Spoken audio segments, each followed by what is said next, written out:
صلی اللہ علیہ وآلہ وسلم پر وحی کا ابتدائی دور اچھے سچے پاکیزہ خوابوں سے شروع ہوا۔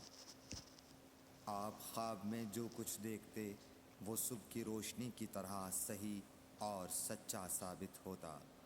پھر من جانب قدرت آپ تنہائی پسند ہو گئے اور آپ نے غار حرا میں خلوت نشینی اختیار فرمائی اور کئی دن اور رات وہاں مسلسل عبادت اور یاد الہی و ذکر میں مشغول رہنے لگے۔ جب تک گھر آنے کو دل نہ چاہتا توشہ ہمراہ لیے ہوئے وہاں رہتے۔ توشہ ختم ہونے پر ہی اہلیہ محترمہ حضرت خدیجہ رضی اللہ تعالی عنہا کے پاس تشریف لاتے اور کچھ توشہ ہمراہ لے کر پھر وہاں جا کر خلوت گزین ہو جاتے۔ یہی طریقہ جاری رہا یہاں تک کہ آپ پر حق منکشف ہو گیا اور آپ غار حرا ہی میں قیام پذیر تھے کہ اچانک حضرت جبرائیل علیہ السلام آپ کے پاس حاضر ہوئے اور کہنے لگے کہ اے محمد پڑھو۔ آپ فرماتے ہیں کہ میں نے کہا کہ میں پڑھنا نہیں جانتا۔ آپ صلی اللہ علیہ وسلم فرماتے ہیں کہ فرشتے نے مجھے پکڑ کر اتنے زور سے بھینچا کہ میری طاقت جواب دے گئی۔ پھر مجھے چھوڑ کر کہا پڑھو۔ میں نے پھر وہی جواب دیا کہ میں پڑھا ہوا نہیں ہوں۔ اس فرشتے نے مجھ کو نہایت ہی زور سے بھینچا کہ مجھ کو سخت تکلیف محسوس ہوئی۔ پھر اس نے کہا کہ پڑھ۔ میں نے کہا میں پڑھا ہوا نہیں ہوں۔ فرشتے نے تیسری بار مجھ کو پکڑا اور تیسری مرتبہ پھر مجھ کو بھینچا۔ پھر مجھے چھوڑ دیا اور کہنے لگا کہ پڑھو اپنے رب کے نام کی مدد سے جس نے پیدا کیا اور انسان کو خون کی پھٹکی سے بنایا۔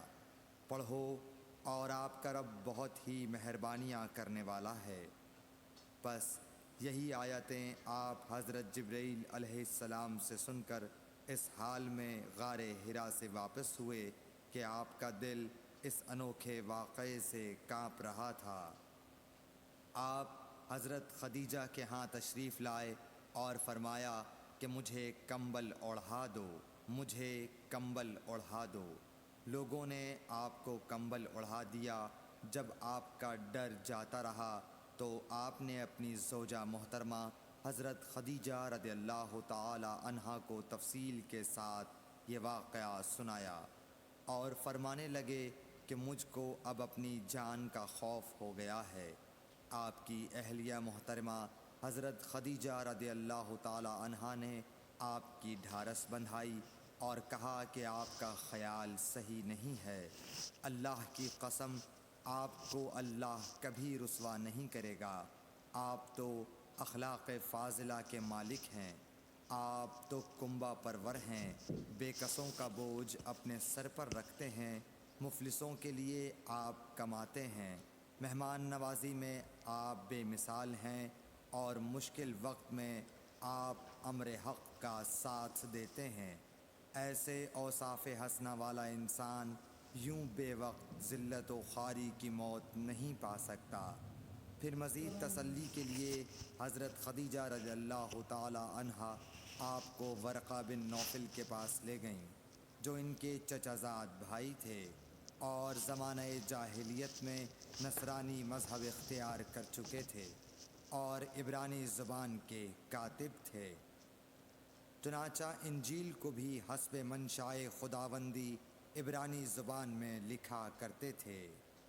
انجیل سریانی زبان میں نازل ہوئی تھی، پھر اس کا ترجمہ عبرانی زبان میں ہوا۔ ورقہ اسی کو لکھتے تھے۔ وہ بہت بوڑھے ہو گئے تھے، یہاں تک کہ ان کی بینائی بھی رخصت ہو چکی تھی۔ حضرت خدیجہ رضی اللہ تعالی عنہا نے ان کے سامنے آپ کے حالات بیان کیے اور کہا کہ اے چچا زاد بھائی، اپنے بھتیجے محمد صلی اللہ علیہ وسلم کی زبانی ذرا ان کی کیفیت سن لیجئے۔ وہ بولے کہ بھتیجے آپ نے جو کچھ دیکھا ہے اس کی تفصیل سناؤ۔ چنانچہ آپ صلی اللہ علیہ وآلہ وسلم نے از اول تا آخر پورا واقعہ سنایا، جسے سن کر ورقہ بے اختیار ہو کر بول اٹھے کہ یہ تو وہی ناموس معزز رازدان فرشتہ ہے جسے اللہ نے حضرت موسیٰ علیہ السلام پر وحی دے کر بھیجا تھا۔ کاش میں آپ کے اس عہد نبوت کے شروع ہونے پر جواں عمر ہوتا، کاش میں اس وقت تک زندہ رہتا جب کہ آپ کی قوم آپ کو اس شہر سے نکال دے گی۔ رسول کریم صلی اللہ علیہ وآلہ وسلم نے یہ سن کر تعجب سے پوچھا کہ کیا وہ لوگ مجھ کو نکال دیں گے، حالانکہ میں تو ان میں صادق و امین و مقبول ہوں؟ ورقہ بولا، ہاں یہ سب کچھ سچ ہے، مگر جو شخص بھی آپ کی طرح امر حق لے کر آیا لوگ اس کے دشمن ہی ہو گئے ہیں۔ اگر مجھے آپ کی نبوت کا وہ زمانہ مل جائے تو میں آپ کی پوری مدد کروں گا۔ مگر ورقہ کچھ دنوں کے بعد انتقال کر گئے، پھر کچھ عرصے تک وحی کی آمد موقوف رہی۔ صحیح بخاری حدیث نمبر 3۔